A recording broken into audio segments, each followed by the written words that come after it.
అలాంటి ఛాన్సెస్ అవి. మరి ఇప్పుడు ఎందుకు ఆయన యాక్షన్ తీసుకునేటప్పుడు ఇవన్నీ కూడా పరిగణలోనికి రావాలి కదా మేడం. సబ్ డివిజన్ ఎలా సంబంధించి కూడా. ఇప్పుడు అలా అదే మేడం, ఇప్పుడు ఎలా అయిపోయిందంటే చూడండి, టోటల్ గా ఎలా అయిపోయిందంటే మేము ఆరోపణలు అనేది రాజకీయ నాయకులు చేసిన తర్వాత నిన్న మీరు చూసినట్టయితే మేడం, ఇదే ఎందుకు ఈ యొక్క పెద్దిరెడ్డి గారికి సంబంధించినటువంటి ల్యాండ్స్ కు సంబంధించి డిస్కషన్ నిన్నే ఎందుకు వచ్చింది, మొన్నే ఎందుకు వచ్చింది, ఎవరు తీసుకొచ్చి బయట పెట్టారు? పోనీ ఆ ఊర్లో అక్కడ ఉన్నటువంటి తెలుగుదేశం పార్టీ నాయకులు ఏమైనా బయట పెట్టారా? మీడియా బయట పెట్టింది. ఈరోజు ఒకటి అడుగుతున్నాను మేడం, మీడియా బయట పెట్టింది, మీడియా దీని మీద కథనాలు రాశారు, కొన్ని ప్రముఖ దినపత్రికలు దాని మీద భారీగా రాసింది. దాని మీద ప్రభుత్వం స్పందించాల్సిన అవసరం ఎంతైనా ఉంది. స్పందించకపోతే మళ్ళా మాట్లాడే వాళ్ళు మళ్ళా వీళ్ళే మాట్లాడతారు. స్పందించారు, స్పందించిన తర్వాత దాని ఆరోపణలు అంటున్నారు, దాని గురించి చూడమన్నారు. ఆపోజిట్ వాళ్ళు దానికి సంబంధించినటువంటి వాళ్ళ ఆన్సర్ వాళ్ళు ఇచ్చుకుంటారు. ఇది కంటిన్యూ ప్రాసెస్, ఎక్కడ ఏది ఆగలేదు మేడం. ఇప్పుడు అందరూ ప్రాబ్లం ఎక్కడ వస్తుందంటే, అసలు సీజర్షిప్ అన్నారు, ఏమైంది, సంతూరు భూములు ఏమన్నా ఏంటంటే ఎవరు కూడా ఏంటంటే ఫర్దర్ గా ఆ యొక్క ఎంతసేపు టీవీలో వచ్చి మాట్లాడే వాళ్ళు ఏంట్రా అంటే ఆ పెద్ద నేములు పెట్టుకొని మాట్లాడతారు తప్ప తరువాత దాని ఆ యొక్క కేసు యొక్క కాన్సిక్వెన్సెస్ ఏమవుతుంది, ఏం జరుగుతుంది అనేది ఎవరికి కూడా పెద్దగా దాని మీద డెప్త్ నాలెడ్జ్కి వెళ్ళరు.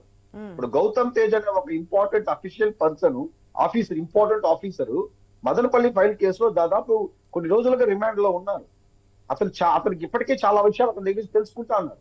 అంటే మళ్ళా మీరు అనొచ్చు ఆ ఒక్కరే కనుక్కున్నారనేసి. ఒక్కరి నుంచే స్టార్ట్ అవుతుంది ఆటంతా కూడా. మనం అదంతా వదిలేస్తాం. మనం పెద్దిరెడ్డి గారి మీద ఆరోపణ చేసి అరెస్ట్ చేశారా లేదా, జగన్ మీద ఆరోపణ చేసి అరెస్ట్ చేశారా లేదా, దూరంపూడి మీద ఆరోపణ చేసి అరెస్ట్ చేశారా లేదా అంటే దాని కింద ఉన్న అధికారులు కానీ దాన్ని వాళ్ళు ఇన్ఫ్లుయెన్స్ చేయడం కానీ లేకపోతే వాళ్ళు ఇబ్బంది పెట్టిన వాళ్ళందరూ కూడా పట్టుకుంటున్నారు కదా.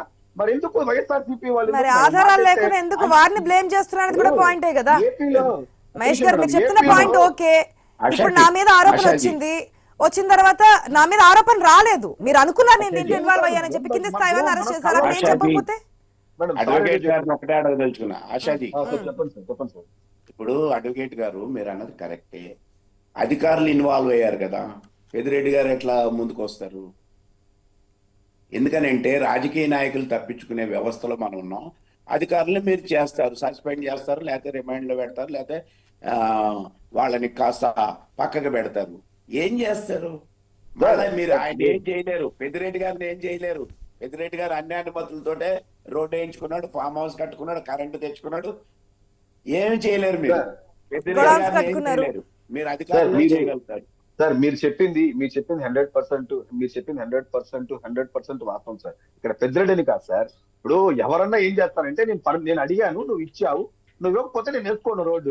రోడ్డు కావాలని అడిగినాను, నువ్వు ఇచ్చి ఉండకూడదు పర్మిషన్, నువ్వు ఇచ్చావు నేను వేసుకున్నాను, నాకేం సంబంధం, నువ్వు ఇవ్వకపోతే నేను వేసుకోను. ఇది అందరూ రాజకీయ నాయకులు కానీ మీరు అన్నటువంటి ఎవరైతే బిగ్ షాట్స్ ఉంటారో అందరూ చెప్పే ఆన్సర్ ఇదే సార్. అందుకే శ్రీలక్ష్మి జైల్లో కొన్ని సంవత్సరాలు ఉన్నారు కానీ జగన్మోహన్ రెడ్డి అంత టైం అక్కడ లేరు. అక్కడ లోపల కూడా శ్రీలక్ష్మి గారు చాలా మంది అధికారులే ఉన్నారు. వైఎస్ఆర్సీపీ మన రాజశేఖర రెడ్డి గవర్నమెంట్ తర్వాత కూడా నేను అదే అంటున్నాను, ఎవరన్నా కానీ రాజకీయ నాయకులు దయచేసి అధికారులు ఎవరు కూడా రాజకీయ నాయకుల యొక్క ప్రెషర్ కి పని చేయకండి. పని చేస్తే రాజకీయ నాయకులు ఏమో సేఫ్ గా ఉంటారు, ఈ పార్టీ నుంచి ఆ పార్టీలోకి వెళ్తారు, ఆ పార్టీ నుంచి ఆ పార్టీలోకి వెళ్తారు. బట్ అధికారులు బలైపోతారు, ద్వారాలు తెరిచే ఉంటాయిగా. అందుకే ఇప్పుడు అధికారులు కూడా కాకి మానేసి కద్దరు ఎప్పుడు వేసుకుందామని చెప్పి చూస్తా ఉన్నారు. ఇప్పుడు చూడండి మనం ఎంతసేపు మాట్లాడతాం మేడం.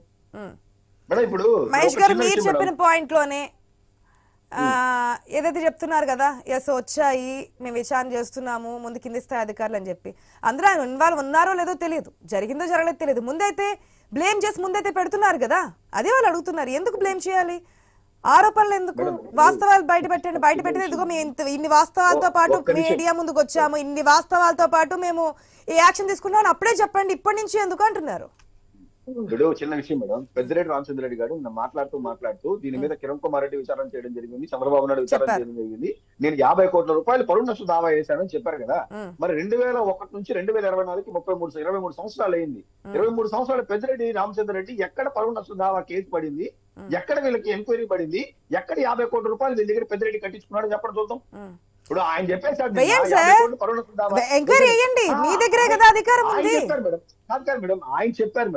చెప్పారు 50 కోట్ల చెప్పారు, వాస్తవం కాదని చెప్పి ఎంక్వైరీ చేసి దాంట్లో నిజాలు తెలిసిన తర్వాత అప్పుడు చెప్తే బాగుంటుంది. కానీ ఇప్పుడు మళ్ళీ తార్ రోడ్ విషయం, కేంద్రం పర్మిషన్స్ అంటే అప్పుడు కేంద్రం ఎందుకు ఇచ్చింది? ఇప్పుడు మరి కేంద్రాన్ని అడగగలరా మీరు? కూటమితో పాటు ఉన్నారు, కూటమితో ముందుకెళ్తున్నారు, పొత్తులో భాగంగా. మేడం ఇప్పుడు చిన్న ప్రాబ్లం ఏంటంటే మేడం, మా దౌర్భాగ్యం ఏంటంటే మాకు ఎంత తలనొప్పి అంటే ఈ కూటమి ప్రభుత్వంలో మేము చాలా చేస్తున్నాం. నేను ఇంత పేపర్లు మీరు మాట్లాడుతా అంటే తీసా. ఇదంతా ఏంటంటే అంటే ఈ గవర్నమెంట్ లో జరిగినటువంటి డెవలప్మెంట్, ఇన్వెస్ట్మెంట్స్, పంచాయత్ రాజ్ శాఖ కానీ లేకపోతే అక్కడ కానీ ఇక్కడ కానీ చెప్పి డెవలప్మెంట్ జరగలేదు అని ఎవరు చెప్పారు చెప్పండి మహేష్ గారు? కూటమి ప్రభుత్వం డెవలప్మెంట్ చెయ్యట్లేదు అని చెప్పి నేను ఒక స్టేట్మెంట్ ఇచ్చుంటే ఈ డిబేట్ లో కావచ్చు, ముందు డిబేట్ లో కావచ్చు. అలా కాదు మేడం, ఇప్పుడు డైవర్షన్ పాలిటిక్స్ అంటారు కదా, మేము ఇంత డెవలప్మెంట్ వాళ్ళు సంక్షేమం అంటున్నారు, ఆ సంక్షేమం మీరు చేయలేదు అనేది మీరు చెప్తున్నారు, సీఎం డైరెక్ట్ గా చెప్తున్నారు. వాళ్ళు సంక్షేమమే పాయింట్ ఎత్తుతున్నారు, డెవలప్మెంట్ గురించి వారు మాట్లాడట్లేదు. ఆ లైన్ ఒకటి తీసుకోండి. గత ప్రభుత్వం పాయింట్ అవుట్ చేసేది పూర్తిగా సంక్షేమం సంక్షేమం సంక్షేమం, సూపర్ 6 హామీలు పక్కదారి పట్టిస్తున్నారు, చెయ్యట్లేదు అనేది. అదే మేము కూడా అడుగుతున్నాము. మీరు సంక్షేమంలో బ్యాక్వర్డ్, ఒక అడుగు వెనకే ఉన్నారు, చేస్తానంటున్నారు, కానీ ఎప్పటికైతే క్లారిటీ లేదు. చేస్తాము మేడం, మేము సంక్షేమంలో ఒక అడుగు వెనకొండొచ్చేమో కానీ అభివృద్ధిలో మేము 100 అడుగులు ముందున్నాం మేడం. డెవలప్మెంట్ గురించి ఇప్పుడు ఎవరు మాట్లాడారు? జరగట్లేదని చెప్పి మేము మాట్లాడుంటే, డెవలప్మెంట్ విషయం గురించి చర్చించుంటే, అసలు చెయ్యట్లేదు కూటమి ప్రభుత్వం అంటే కనుక మీరు అన్ని పేపర్స్ చూపించినా నేను వెయిట్ చేస్తూ కూర్చుంటా. కానీ గత ప్రభుత్వ నాయకుల మీద ఆరోపణలు చేసి ముందు పెడుతున్నారు తప్ప వారి మీద యాక్షన్ ఉండట్లేదు అనేది కదా. ఇప్పుడు కేంద్ర ప్రభుత్వాన్ని తీసుకు అడగలరా, ఎందుకు తార్ రోడ్డు మీరు పర్మిషన్స్ ఇచ్చారు, ఇది కంచేయడానికి ఎక్కడి నుంచి వచ్చాయి, ఇవన్నీ ఏంటని చెప్పి కేంద్రాన్ని నిలదీసి అడిగే పరిస్థితి ఉంటుందా? డెఫినెట్ గా అడుగుతాను మేడం. మేడం అంత ఈజీగా ఏది వదలరు మేడం. ఇప్పుడు ఎలా అడుగుతాను మేడం, ఎందుకు వైఎస్ఆర్సీపీ నాయకులు ఆంధ్ర రాష్ట్రంలో బిగ్ షాట్స్ అంతా కూడా యాంటిసిపేటరీ బెయిల్ పెట్టుకొని మమ్మల్ని అరెస్ట్ చేయొద్దండి, 3 నెలలు పర్మిషన్ వేయండి, ఒక వారం రోజులు పర్మిషన్ వేయండి అని ఎందుకు తిరుగుతున్నారో చెప్పండి కోర్టు దగ్గర. చెప్పండి, అది చట్ట ప్రకారం ఉన్న హక్కా లేకపోతే ఏమన్నా వైలేషన్? అది ప్రతి పౌరుడికి ఉన్నటువంటి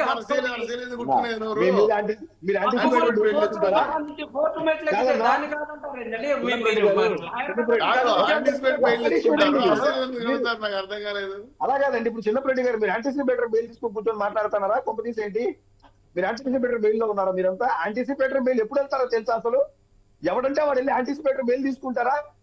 చెక్కతో ఊరుతుంది కోర్టు, ఎందుకు అడుగుతున్నావు యాంటిసిపేటరీ బెయిల్ అని. బేసిక్ తీసుకోకుండా యాంటిసిపేటరీ బెయిల్స్ అంతా ఇవ్వరు. ఎందుకు ఇస్తారు? ఎస్ నా మీద ఆరోపణలు జరుగుతా ఉంది, అది నేను ప్రూవ్ చేసుకుంటాను, అది నా మీద సంబంధం లేదు అని వెళ్ళే ప్రాసెస్ లో తెచ్చుకుంటారు. అరెస్ట్ చేయకండి అనేసి. మేమెందుకు ఇవ్వద్దు అంటామంటే వీళ్ళు ఇబ్బంది పడతారు, వీళ్ళు వేరే వాళ్ళని ప్రలోభం పెడతారని చెప్తాం. That is something different. అది అంటే వైఎస్ఆర్సీపీ నాయకులు ఎవరు మేడం? అందరు రాష్ట్రంలో మొత్తం కోట్ల వెనకాల తిరుగుతున్నారు యాంటిసిపేటరీ బెయిల్ కోసం. మీరు మాట్లాడతారా? మాకు అర్థం కావట్లేదు. ఎవరు అసలు ఇంత ఛాన్స్ ఉంది కదా, ప్రభుత్వం వెనకుంది, ప్రభుత్వం చేయట్లేదు, వాడు వెనకబడిపోయాం, సంక్షేమం చేయట్లేదు, అదేంటది మీరు అన్నట్టు సూపర్ 6 అమలు చేయట్లేదు. ఇంత ఛాన్స్ ఉన్నది మీకే కదా. మరి ఎందుకని మీ పార్టీలో నంబర్ 2 పార్టీ రాజీనామా చేశారు? రాజకీయాలు తప్పుకున్నాడు. అవకాశాన్ని వాడుకోవాలి కదండి. పొలిటీషియన్స్ కదా మీరంతా, అవకాశాన్ని వాడుకోవాలి కానీ ఎందుకు ఎక్కడ చూస్తే అక్కడ రాలిపోతున్నారు? ఎందుకు? రెడీగా ఉన్నారు, గేట్లు తెలిస్తే లోపలికి వచ్చేసేదానికి. ఏం మీకు మాత్రమే తెలుస్తుంది ఇదంతా? పనిచేసే వాళ్ళు గ్రౌండ్ లెవెల్ లో తెలియదా? గ్రౌండ్ లెవెల్ జనాలకి తెలుసు, గ్రౌండ్ లెవెల్ లో జనాలకి తెలుసు ఏం చేస్తాందని. ఎంతమంది వస్తారో మీరు చూడాలా. మీకు ఎందుకండి నంబర్ 2 కే దిక్కులేదు, నంబర్ 2 కే దిక్కులేదు. నంబర్ 2 అంటే విజయసాయి రెడ్డి ఊరికే కాదు, విజయసాయి రెడ్డి నెంబర్ 2 అని. అసలు వైఎస్ఆర్ కాంగ్రెస్ పార్టీలో మరొకరు లేరు అని చెప్పేసి విజయసాయి రెడ్డి కాదండి. ఓకే, పెద్దిరెడ్డి దగ్గర నుంచి మళ్ళీ విజయసాయి రెడ్డి దగ్గరికి వెళ్తుంది టాపిక్ కాస్త. మీద ఆధారపడి మాత్రమే, కార్యకర్తల మీద మాత్రమే ఆధారపడి వైఎస్ఆర్ కాంగ్రెస్ పార్టీ వచ్చే లీడర్లు వస్తూ ఉంటారు, పోయే లీడర్లు పోతా ఉంటారు. ఇదంతా కూడా రొటీన్ ప్రాసెస్. లీడర్లు పోతే ఓకే, పార్టీని అంటిపెట్టుకున్నటువంటి నాయకులు వెళ్ళిపోతేనే చెప్పండి మీరు అనుమానాలు వస్తూ ఉంటే ఓకే. రాజకీయాలు ఇది సర్వసాధారణండి. ఏ పార్టీ నుంచి ఏ పార్టీకి వెళ్తారు, పార్టీ నుంచి బయటకు వచ్చేస్తుంటారు. దాన్ని మీరు పార్టీలో ఉన్నంతసేపు కూడా ఆ నాయకుడు చేసే ప్రతి స్టేట్మెంట్ ని మీరు ఇప్పుడు పెద్దిరెడ్డి గురించి ఏ విధంగా వచ్చి మాట్లాడుతున్నారు, ఆనాడు ఒకానొక టైంలో ఆయన గురించి వచ్చిన ఎలిగేషన్స్ గురించి ఇదే వైసీపీ నాయకులు మాట్లాడుతున్నారు కదా స్టాండ్ తీసుకొని. మరి ఇప్పుడు అవన్నీ తప్పు అంటారా? మీరు చేసిన స్టేట్మెంట్స్ తప్పు అంటారా? కాదు కదా. రాజకీయ నాయకులైనా మారుతూ ఉంటారు. ఏ పార్టీలో ఉంటే ఆ పార్టీ తరఫున ఆ పార్టీ నుంచి వచ్చినటువంటి స్పోక్స్ పర్సన్స్ కావచ్చు, నాయకులు కావచ్చు, మాట్లాడుతూ ఉంటారు. అనేక ఎలిగేషన్స్ ఓడిపోయిన తర్వాత ఏమేమి వచ్చాయో కూడా మీకు తెలుసు. ఈ రోజు మళ్ళీ డిబేట్ లో మాట్లాడిన అవసరం లేదు. ఆశా గారు ఓకే, విజయసాయి రెడ్డి గురించి పక్కన పెడదాం. పెద్ద ఇష్యూ గురించి మాట్లాడండి. వెయిట్ చేయండి శ్రీనివాస్ చౌదరి గారు, మీ దగ్గరికి వస్తా. వెయిట్ చేయండి ఒక్క నిమిషం. శ్రీనివాస్ చౌదరి గారు ఒక్క నిమిషం వెయిట్ చేస్తే మీ దగ్గరికి కూడా వస్తాం. ఒక్క నిమిషం. డైవర్ట్ అవుతుందని చెప్తున్నాను. కాదులేనా ఉండనా ఆశా గారు.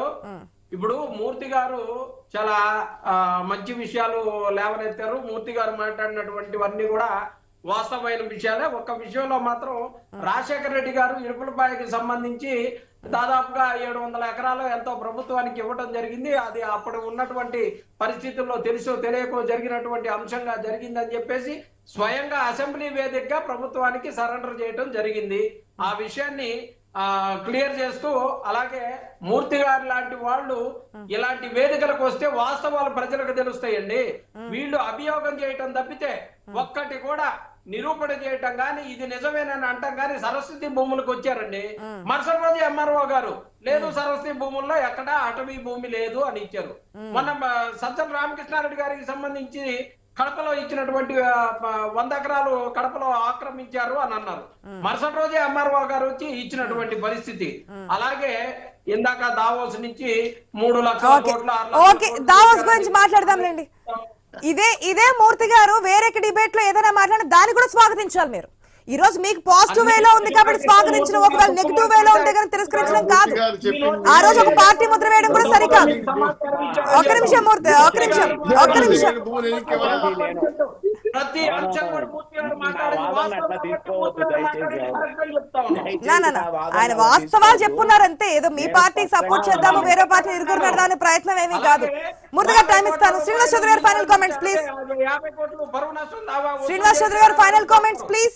మహేష్ అన్న కొద్దిగా వినండి అన్న. 50 కోట్ల రూపాయలు చిన్నప్రెడ్డి గారు చెప్పడం జరిగింది. నేను ఒకటే చెప్తా ఉన్నా, వాస్తవాలైనటువంటి వాటి మీద పవన్ కళ్యాణ్ గారిని స్పందించమనండి. కరకట్టకు సంబంధించి చంద్రబాబు నాయుడు గారు ఉండేటటువంటి ఈ నదీ గర్భంలోని ఇల్లు అది ఖాళీ చేయమని చెప్పేసి పవన్ కళ్యాణ్ గారిని అడగమండి. 32,000 ఈ టాపిక్స్ అన్ని మీరు స్టార్టింగ్ లో తీసుకుంటే బాగుండేది, ఆ వీడియోలన్నీ కాకుండా. చిన్నప్రెడ్డి గారు ప్లీజ్. శ్రీనివాస్ చౌదరి గారు ఫైనల్ కామెంట్స్ ప్లీజ్. వీటిని మర్చిపోయి ఏది పడితే చిన్నప్రెడ్డి గారు మీకు టైం అయిపోయిందని చెప్తూ ఉన్నాము, మీరు అయినా ఇంటరప్ట్ చేస్తూ ఉన్నారు. అర్థం చేసుకోవాలి కొంచెం. శ్రీనివాస్ చౌదరి గారు ఏంటి శ్రీనివాస్